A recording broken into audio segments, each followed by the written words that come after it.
भजन संहिता 36।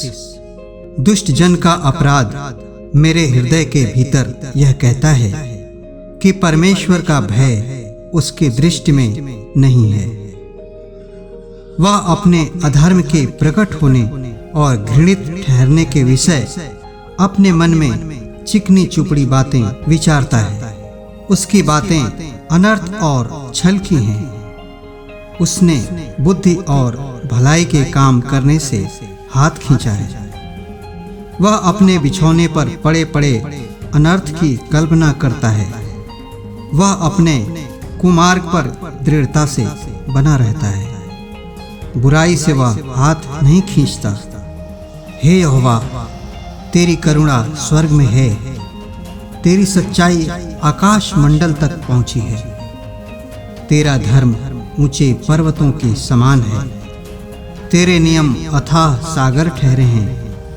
हे यहोवा, तू मनुष्य और पशु दोनों की रक्षा करता है। हे परमेश्वर, तेरी करुणा कैसी अनमोल है। मनुष्य तेरे पंखों के तले शरण लेते हैं। वे तेरे भवन के चिकने भोजन से तृप्त होंगे और तू अपनी सुख की नदी में से उन्हें पिलाएगा, क्योंकि जीवन का सोता तेरे ही पास है। तेरे प्रकाश के द्वारा हम प्रकाश पाएंगे।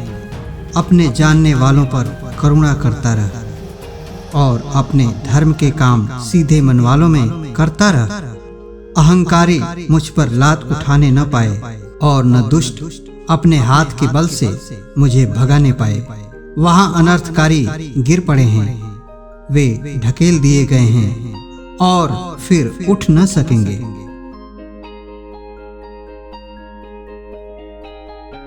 यिर्मयाह अध्याय 10 वचन 12 से 16 तक।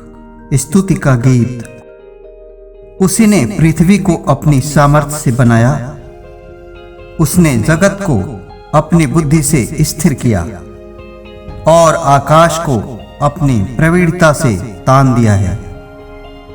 जब वह बोलता है तब आकाश में जल का बड़ा शब्द होता है और पृथ्वी की छोर से वह कोहरे को उठाता है।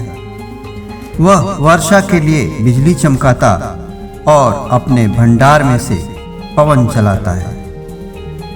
सब मनुष्य पशु सरीखे ज्ञान रहित हैं। अपनी खोदी हुई मूर्तों के कारण सब सुनारों की आशा टूटती है, क्योंकि उनकी ढाली हुई मूर्तें झूठी हैं और उनमें सांस ही नहीं है। वे व्यर्थ और ठट्ठे ही के योग्य हैं। जब उनके दंड का समय आएगा तब वे नष्ट हो जाएंगे, परंतु याकूब का निज भाग उनके समान नहीं, क्योंकि वह तो सबका सृजनहार है और इज़राइल उसके निज भाग का गोत्र है। सेनाओं का यहोवा उसका नाम है।